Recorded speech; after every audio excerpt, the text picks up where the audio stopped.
네, 매일 아침 꼭 챙겨야 할 뉴스 딱 3개만 골라서 깊게 들여다봅니다. 뉴스 3개 시간인데요. 자, 시사인의 김동인 기자 모셨고요. 어서 오세요. 네, 안녕하세요. 네. 시사인 김동인입니다. 네, 오늘도 어김없이 박지훈 변호사 함께하십니다. 어서 오세요. 네, 안녕하세요. 박지훈입니다. 네, 자 오늘 첫 소식 가볼까요? 네, 어제 국회 본회의에서 검경 수사권 조정안이 통과가 됐는데요. 네, 어제 법무부에서도 기습적으로 검찰 직제 개편안이 발표가 됐습니다. 네. 오후 7시 무렵에 별다른 브리핑 없이 보도자료만 일단 나온 상태예요. 음흠. 이 직제 개편안의 파장이 일단 일 것이다 이런 보도가 지금 나오고 있는데요. 네, 핵심은 직접 수사부서를 축소 또는 조정한다는 겁니다. 네, 전국 검찰청 직접 수사부서 41곳 중에서 이 반부패 수사부와 공공수사부, 외사부 등 13개를 줄이는 안인데요.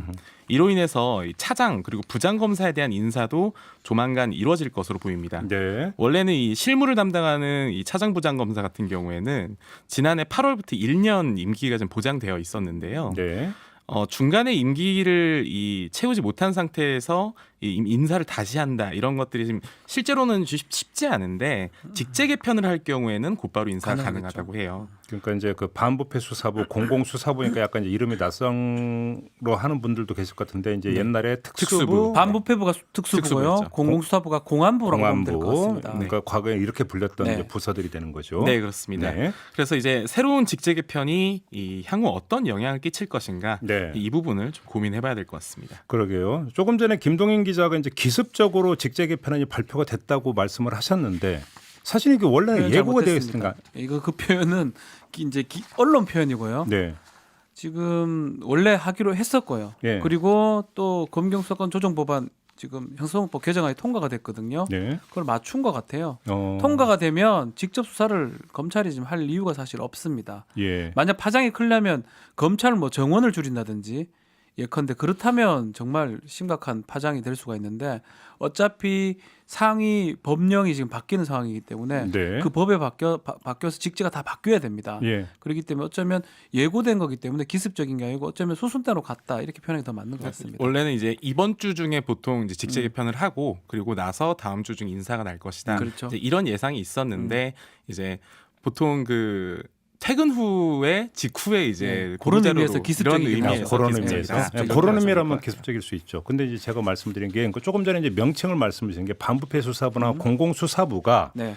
사실은 조국 장관 시절에 그러니까 검찰 개혁의 어떤 여러 가지 어떤 그 조치들이 나오면서 나왔던 중에 하나가 이름 그러니까 계칭이었고 지난해 10월 바꿨죠. 14일이었죠. 그렇죠.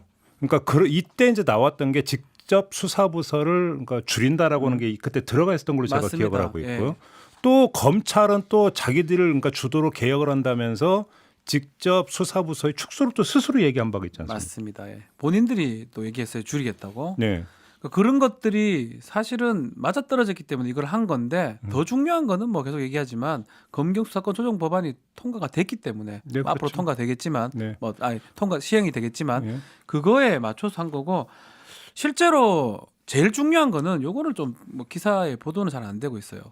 앞으로 법이 바뀌면서 검찰에서 작성된 피의자 신문 조서에 법적 증거 능력이 이제 좀 떨어질 가능성이 큽니다. 이제 인정 안 된다면서요? 이제 그 검찰에서 예전에는 조서 작성하면 법원에 가서 아니라고 하더라도 그 조서대로 증거가 인정이 됐거든요. 자, 이제 그러니까 찍기만 하면요. 지장 찍는 순간에 이제 증거가 돼버리는 예, 그렇기 때문에 조사 그렇게 받고 열람만 뭐 10시간 하고 한다는 게 그것 때문에 그래요. 그 도장 찍는 순간에 법정에 제출되면 그렇죠. 그대로 적용되니까 이제 앞으로는 그래 되지 않습니다. 대답 잘못했다가 큰일 네. 납니다. 그게 그대로 기재돼서 법정 넘어가면 이제 네. 큰일 나는 수가 있으니까. 근데 이제부터는 그게 증거 능력이 없기 때문에 거기서 하고 재판 가서 아닙니다 하면 끝이에요. 네. 그러니까 공판 중심이 되게 중요합니다. 그러니까 검찰도 공판에 잘해야 됩니다. 네. 그 예전에는 조서 하나 믿고 뭐 이렇게 했는데 조서를 이제 믿을 수가 없기 때문에 공판에서 증거를 잘 현출해야 되고 변호인하고 잘 싸워야 되거든요. 뭔가 법률 용어는 또 지금 그래 현출이라는 표현 쓰시잖아요. 가- 법률 용어는 왜 이렇게 어려워요 도대체? 죄송합니다. 일본 아니 물론 박준 변호사 잘못은 아니긴 한데 그걸 제출해야 돼요. 이게 제출해야 일제 잔대도 많다면서요 법률 용어에. 대부분 일본 법을 많이 개수했기 때문에 또 개수라는 표현 또 씁니다. 네? 그걸 받은 걸 개수라고 표현하는데 그걸 쓰다 보니까 일본식 용어들이 많습니다. 독일, 일본 용어예요. 네. 그 지금 말씀하신 것 중에서 이제 사실 아는 분들은 이 진술을 하고 나서 조서를 쫙 읽어봐요. 그러니까요. 그 아는 분들 그리고 법률적인 조언을 충분히 받는 분들은 그 검찰 조서라는 게 얼마나 중요한지 알기 때문에 그거를 확인하느라 사실 밤을 새는 경우가 많거든요. 양승태 전 대법원 적이 그런 경우. 네, 그렇죠. 우병우 전 수석은 외워갔다고 하거든요. 외워갔다. 10시간씩 봐서. 그걸 외웠다고요? 그러니까 머리 좋으니까요. 그러니까 사실 여야를 가리지 않고 정치인들도 사실 그걸 다 알고 있기 때문에 예. 꼼꼼히 살펴보는데 중요한 건 사실 정작 그 일선에서 그 워낙이 수가 많은 일반인들 같은 경우에는 사실 조사를 받고 나서 만약에 어떤 분위기에 휩쓸려서 발언을 하고 나서 이게 기록이 됐는데 이 기록이 나중에 중요해진다라는 것 자체를 인지하지 못하는 경우도 훨씬 많습니다. 예. 너무 그래서 많아요. 일반 형사 사건에서도 사실 이게 굉장히 큰 문제가 됐었던 그러니까 적이 많았고. 저희는 변호사를 하면서 이게 법원에서 선임하는 경우는 검찰 조사를 우리가 못 보잖아요. 예. 그 조사 기록을 보면서 피고인하고 얘기를 해봐요. 음. 내가 이런 말 했나요? 이런 경우가 꽤 많습니다. 그러겠죠. 그럼 당신이 이렇게 말했기 때문에 이거는 법정에서 그대로 증거로 쓰인다. 어떻게 할 거냐? 예. 이런 경우가 꽤 많습니다. 그러니까 저는 요번에 처음 알았는데 경찰의 신문 조서는 증거로 인정이 안 됐고 아무것도 안 종이에요, 종이 그냥. 검찰의 신문 조서는 증거로 인정이 됐고 이제껏 그랬거든요. 지금까지 그래왔다면서요? 검찰은 더 좀 선하고 예. 경찰은 좀 악하다 이런 전제에서 했던 법 조항들이죠. 아무튼 자 직제 개편으로 돌아가면 이런 거잖아요. 이제 이걸 비판하는 쪽에서는 이걸 그 빌미에 삼아서 네. 차장 부장 인사를 하고 그래서 현재 진행되고 있는 수사를 결국은 유야무야 시킬 것이다. 이런 등식이잖아요. 그리고 한 가지 더 추가를 해서 조금 이제 일각에서 나오는 지적 중에 하나는 그 일부 전담 수사를 하는 팀들이 좀 해체될 가능성이 있다. 가령 남부지검 같은 경우에는 여의도에 가까이 있기 때문에 이 금융범죄를 전담을 했었고 그리고 동부지검에서는 뭐 지능범죄 이런 부분들이 좀 이번에 축소 개편안에 좀 들어가 있다. 이 부분을 좀 지적하는 분들도 있어요. 아니 저는 일단 그 점을 하나 좀 그러니까 그 지금 진행되고 있는 것 중에 이제 예를 들어서 그러니까 그 조국 전 장관 일가에 대한 수사가 있고 서울중앙지검으로 한정을 하면 그렇죠. 그다음에 이른바 한명 수사 의혹 사건에 대한 수사가 또 동부지검에. 공공수사부에서 진행되고 있고. 예. 근데 이제 그 조국 전 장관에 대해서 기소가 이루어졌기 때문에 일가에 대한 수사는 거의 이제 끝났다고 봐야 되는데 끝났어요. 예. 그럼에도 그러니까 불구하고 필요하다고 쳐도 예. 반부패 수사부는 4개 부서에서 2개 부서로 줄이는 거잖아요. 네. 그럼 그 남는 2개 부서 중에 하나가 담당하면 되는 거 아닌가요? 그래서 그리고 예. 이른바 이제 울산 하명수사 의혹 같은 경우도 공공수사부가 3개 부서가 있는데 2개로 줄인다는 네. 거잖아요. 남는 2개에서 그냥 담당하면 되는 거 아닌가요? 그렇게 하면 되죠. 근데 왜 그게 그러니까 수사를 방해하거나 수사를 유야무야 시키는 거다라고 이렇게 연결이 되는 거죠? 더더군다나 지금도 얘기했지만 기소가 된 이후에는 수사가 큰 의미가 사실 없어요. 공판 유지가 더 중요한 거거든요. 공소 유지요. 보통 사건 공판부로 넘어가죠. 예, 공소 유지에서 뭐 이 중요 사건이면 직접 하기도 합니다. 수사 검사들이 공판을 하기도 하는데 저번에 법정 9명 갔더니 예, 그 9명 와서 하기도 하는데 네. 지금 조국 가족 수사는 거의 끝났다고 봐야 돼요. 그래서 그러죠. 그건 인력이 끝났다. 필요 없다고 봐야 될 것 같고 예, 예. 하명 수사도 기소가 됐기 때문에 크게 문제가 안 되고 울산 이제 사건이 이제 문제가 될 수가 있는데 네. 지금 말씀한 것처럼 공공수사부에서 동부지검 공공수사부 하고 있어요. 아니, 서울중앙지검. 서울중앙지검 반부패부에서도 하고 있고 공공부에서 하고 있기 때문에 네. 사실상 없어지지 않는 이상은 인력이 조금 준다 해가지고 이게 갑자기 수사를 못하는 건 아니거든요. 네. 이거를 갖고 비판할 수는 사실 없어요. 이것 때문에 수사를 못한다라고 하는 거는 논리 좀 비약이다. 네. 왜냐하면 조직 자체가 있기 때문에 예, 그렇게 예. 보는 게 맞는 것 같습니다. 알겠습니다. 뭐 그래서 이제 직제 개편 같은 경우 사실은 이제 그 전부터 예고가 됐었던 것이고 그래서 이제 또 이제 거기다 검경 수사권 조정 부분이 네. 통과가 된 것에 맞춰서 아마 직제 개편 발표가 있었던 것으로 아마 추정을 해볼 수는 있을 것 같은데 너무 당연한 것 이제 같아요. 관심사는 현재 진행되고 있는 수사에 지정을 주느냐 안 주느냐 바로 이 문제인데 지정을 안 줄 수 있는 여지도 여러 가지는 있다. 네. 요즘은 좀 확인을 하는 거고요. 쓸데없는 궁금증이 하나 생겨서 평소 가졌던 궁금증이 있는데 이런 쓸데없는 거 여쭤보면 안 되는데 우리가 일반 회사에서 부장이 차장보다 높지 않아요? 그죠? 그렇죠. 이상하죠. 네. 근데 왜 검찰은 차장이 더 높아요? 이렇게 검찰청이 있고 네. 검찰 대검을 차장으로 하다 보니까 네. 두 번째 그 이름을 차장으로 많이 둔 것 같아요. 아 그래요? 저는 옛날부터 가져왔던 궁금증. 그리고 또 그 하나가 있어요. 이 재판부가 있잖아요. 네. 형사합의부. 그걸 똑같이 이름을 부를 둔 것 같아요. 음. 검찰에도. 그러다 보니까 부장을 직책을 그 중간쯤으로 둘 수밖에 없는 상황. 그래서 이제 부부장 검사가 또 네. 있죠. 부 밑에는 또 부부장 차장 검사가 아니고요. 부부장 검사입니다. 네. 평소 궁금했어 한번 네. 좀 죄송합니다. 아니요, 다 궁금해요. 차장 검사하면 낳는 줄 알아요. 아니요, 차장 검사 엄청 높은데 그러니까. 예전에 신분증 위조를 했는데 누가 차장 검사라고 위조를 했어요. 차장 검사 되게 높거든요. 예. 부장 위에예요. 예. 차장 검사 부장 밑에인 줄 알고 위조를 해가지고 걸렸던 사건도 있는데 그 정말 일반인들 잘 모르고 예. 일반 회사 직제로 생각하고 나 정도면 뭐 대리 차장 정도 되지 않겠나 이렇게 한 사람도 있어요, 사실은. 넘어가겠습니다. 네. 자, 다음 소식으로 가보죠. 완전히 무관한 이슈는 아닌데요. 네. 어제 청와대가 조국 전 법무부 장관 일가에 대한 검찰 수사 과정에서 인권 침해가 있었다는 청원을 국가인권위원회에 전달했습니다. 네네. 청와대가 인권위에 어떤 특정 사안을 전달하는 건 이례적인 일인데요. 이 정확히는 국민청원에 올라온 내용이에요. 네. 이게 22만 명이 동의했고 지난해 10월부터 한 달 사이 이만큼이 올라왔는데 네. 원래는 한 달 사이에 대답을 해야죠. 그런데 이걸 좀 미뤄왔습니다. 예. 그러다가 어제 이제 답변이 나온 거고 인권위 조사 요구하는 청원 제출을 알렸다. 이렇게 지금 강정수 디지털 소통센터장이 직접 영상에 등장해서 밝혔는데요. 예. 지금 문제는 사실 이 같은 결정을 내리게 된 배경과 이목에 좀 집중이 됩니다. 바로 이제 그걸 두고 여러 가지 논란이 있잖아요. 네, 그렇습니다. 예. 여러 가지 정치적 해석이 등장하고 있는데 이 검찰을 겨냥한 경고성이다. 뭐 이런 얘기도 있고요. 그다음에 이게 미루다 어쩔 수 없는 거다. 이런 말도 있긴 한데 네. 왜 하필 이 시점에 이 이슈가 이날 이렇게 나왔느냐. 이 부분에 대해서는 생각해 볼 여지가 분명히 있겠죠. 어떻게 보세요? 생각해볼 여지가 있다고 말씀하신 거. 왜냐하면 이게 지금 보기에 따라서는 완전히 극과 극의 지금 해석이 이제 네. 같이 지금 나오고 있잖아요. 네. 그러니까 한쪽에서는 이렇게 보는 거잖아요. 자, 조국 전 장관에 대한 수사에 인권 침해가 있었다라고 청와대에서 답변을 해야 되는데 그 그렇죠. 청원에 대해서 이렇게 답변을 해도 문제가 되고 저렇게 답변을 해도 문제가 되는 거니까 청와대 맞습니다. 입장에서는.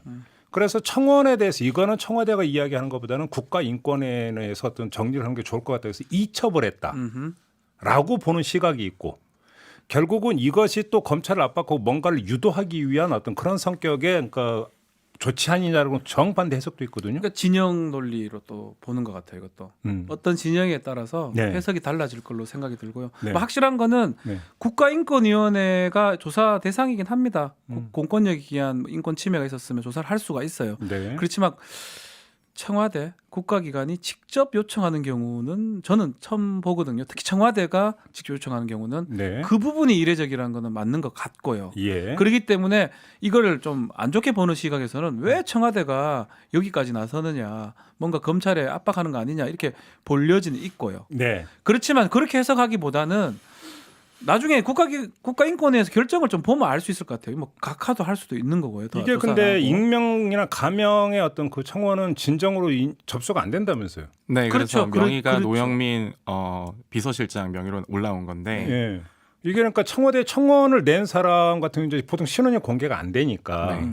그러니까 익명이나 어떤 그 뭐 가명은 아니겠고 익명으로 봐야 되는 거 아니냐. 그래서 그렇죠. 이게 그 진정으로 접수가 안 되고 각하가 될 수가 있다 이런 얘기도 네, 있던데. 그런 얘기가 그래서 좀 앞으로 좀 봐야 될 것 같아요. 그래서 예. 국가인권위원회에서 어떻게 결정을 하느냐에 따라 좀 달라지지 않을까 생각이 드는데요. 저는 뭐 이게 뭐 결정을 내긴 좀 어렵지 않을까 싶어요. 아, 사실은. 사실 이게 실익이 별로 크지 않아요. 그러니까요. 예, 조사만 할 수 있다 뿐이지 이걸 나중에 결국에는 국가인권위도 검찰에 고발을 조치를 해야 되는 건데 예. 사실 이게 저희가 보통 이런 말을 많이 합니다. 그 정무 사이드에서 이 일을 잘 조직하고 계획한다면은 사실 청와대가 직접 일을 할 필요가 없고 다른 방향으로 뭐 진정이나 이런 것들 들어갔을 수 있겠죠. 진즉에.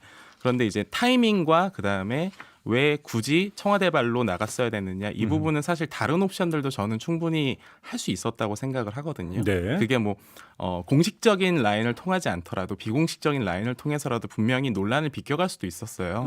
그리고 개인적인 생각은 사실 국가인권위 같은 경우에는 아무래도 정부 차원에서 사실 어떤 공정성이라는 거를 그 모양새로라도 조금 좀 보장해줄 필요가 있거든요. 그런데 어제 JTBC 보도 중에 하나가 좀 재밌었는데 애초에 청와대에서 그 국가인권위 차원에서의 답변을 하는 게 어떠냐 이런 맞아요. 제안을 했다. 이런 위- 보도가 위원장이 나왔어요. 나와서 답변을 해달라고. 네, 예. 그런데 사실 그러한 제안을 했다는 것 자체가 사실 국가인권위를 조금 국가인권위의 독립성을 조금 저해하는 부분이 있지 않냐 이런 생각이 좀 듭니다. 적절한 조치예요. 뭐 그런 결론이 나올 수가 없는 사안이거든요. 네. 그렇기 때문에 이걸 갖고 뭐 이렇게 해석을 그렇게 많이 둘 필요는 없다 알겠습니다. 생각이 듭니다. 네. 자, 다음 소식으로 넘어가죠. 네.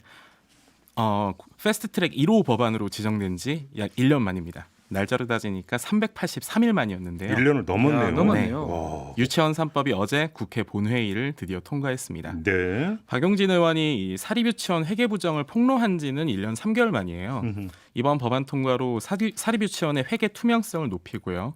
사립유치원 수입 및 재산을 부정하게 사용할 경우에는 이 처벌 규정을 마련할 수 있게 됐습니다. 네. 2년 이하 징역 또는 2천만 원 이하 벌금이 부과가 되고요. 이게 참 길고 긴 너무 시간이었는데 길었어요. 언뜻 느끼시기에 이 유치원이 뭐라고 법 하나 만드는데 이렇게 오래 걸린 거냐 이렇게 생각하실 분들도 있을 것 같아요. 네. 그래서 좀 유치원 3법이 왜 이렇게 굴곡진 길을 걸어야 했을까 이런 좀 논의를 좀 해볼 필요가 있지 않나 싶은 생각이 듭니다. 왜 이렇게 굴곡진 길을 걸어왔을까요, 정말로? 그만큼 힘이 세다는 거죠. 예. 그러니까 쉽게 통과가 될 것 같았으면 사실은 이게 어떻게 뭐라고 이게 뭐라고 이 검찰 개혁보다 더 오래 걸리나요? 사실은 검찰 개혁도 뭐 진짜 좀 지난한 세월이었지만 예. 그런 걸 봤을 때는 그만큼 유치원 관련된 또 연결된 어떤 또 힘 있는 막고자 하는 사람들이 꽤 많았었다 이렇게 얘기할 수밖에 없고 저는 그 기억이 나요. 박용진 의원이 이제 주도를 했었는데 네. 어제 그 본회의에서 사진 찍는 모습이 다 그거 보도가 됐더라고요. 맞아요. 저도 봤어요. 아마 네. 그런 모습을 본인이 너무 감격스러워 좀 본인도 어렵다고 생각을 했지 싶어요. 그러다 보니까 다른 의원들하고 사진까지 찍고 뭐 자축을 하는 모습까지 좀 기억이 나네요. 그러니까 지금 인다리님은 축하할 일이죠라고 문자 주셨고요. 질풍도도님도 유치원법은 환영 이런 의견을 주셨는데 제가 기억하고 있기로는 유치원 3법에 대한 여론은 상당히 긍정적이었던 걸로 기억을 하고 있거든요. 네. 그러니까 여론의 어떤 지지세가 상당했음에도 불구하고 여론과 국회가 보조를 맞춰가지는 않았다. 어찌 본다면 여기서도 사실은 그 우리가 이야기할 거리가 있는 거잖아요. 이 원래 조직화된 소수와 조직화되지 못한 다수 간의 대립 그렇죠. 같은 경우에는 그렇죠. 국회 그러니까 입법부의 그 들어가는 보이스의 크기는 좀 달라집니다. 그렇죠. 이 조직화된 특히 유치원 그 원장들 같은 경우는 굉장히 조직화된 세요. 세력이었고 지역구 네, 다 걸려 그럼요. 있어요 지금. 다 걸려 있었고 그리고 사실 국회에도 굉장히 자주 드나들었던 분들이에요. 네. 그 부분에서 사실 그 정치하는 엄마들 같은 조직화가 새롭게 등장했다라는 게 지난 1년간의 어떤 성과라고 볼 수 있을 것 같고요. 그리고 사실 문제는 이 사유재산이다. 결국에는. 근데 사실 그게 틀린 말은 아니에요. 애초에 시작이 굉장히 잘못됐던 것이 유치원을 사유재산으로 인정해주면서 사실 유치원을 늘렸던 것도 맞거든요. 공공이 어떤 개인에게 공공이 했어야 될 일들을 굉장히 맡겨왔던 것이 지난 사실 한국의 근대화 방식이었고 학교도 그렇죠, 사실. 예, 그렇습니다. 그래서 사실 그 다음 스텝은 대학 그리고 공공 의료 시설 이 부분이 될 수밖에 없다. 지금 뭐 이런 그렇게 갈 수 얘기들이 나올 있겠죠. 수 있죠. 그렇죠. 학교 같은 경우는 이제 국가의 재원이 이제 부족하다 보니까 뭐 묻지도 않고 따지지도 않고 학교만 설립해주면 여러 가지 지원해 혜택을 주겠습니다. 줄 거예요. 해가지고 사실은 산업학교 폐해가 이제 누적이 되고 누적이 돼서 여기까지 왔다라는 이야기를 많이 그렇죠. 하는데 지금 그 김동희 기자가 지적했던 것도 결국 유치원 같은 경우도 그런 맥락에서 예. 얼마든지 이해가 가능한 부분 아니냐 이런 건데 조금 전에 말씀하신 것처럼 검찰도 그렇고 유치원 조직도 그렇고 참 기성의 벽 예. 이라는 표현을 써도 될 정도로까지 했던 건데 아무튼 그럼에도 불구하고 그걸 뚫고 입법이 이루어졌다라고 하는 점 그것이 역사적으로 하나의 어떤 그 점을 찍는 그런 순간인 것만 그래서 축하할 만한 일이다 이 말은 전 딱 맞는 말 같아요. 그러게요. 네. 그리고 프로세스상 국회 선진화법으로 인해서 생겨난 패스트트랙의 첫 법안이다. 1호 법안. 그렇죠. 이 의미도 있고요. 그런 것, 그러니까 두터운 벽을 뚫는 거 전부 다 패스트 트랙이라고 하는 네. 방법으로 그러니까 이루어졌다는 공통점이 또 있네요. 네. 합의 처리는 아니었다는 점. 합의 처리는 못합니다. 어차피. 알겠습니다. 자 이렇게 뉴스 세계 마무리하겠습니다. 김동인 기자, 박지훈 변호사 두 분과 함께했습니다. 고맙습니다. 네, 고맙습니다. 감사합니다.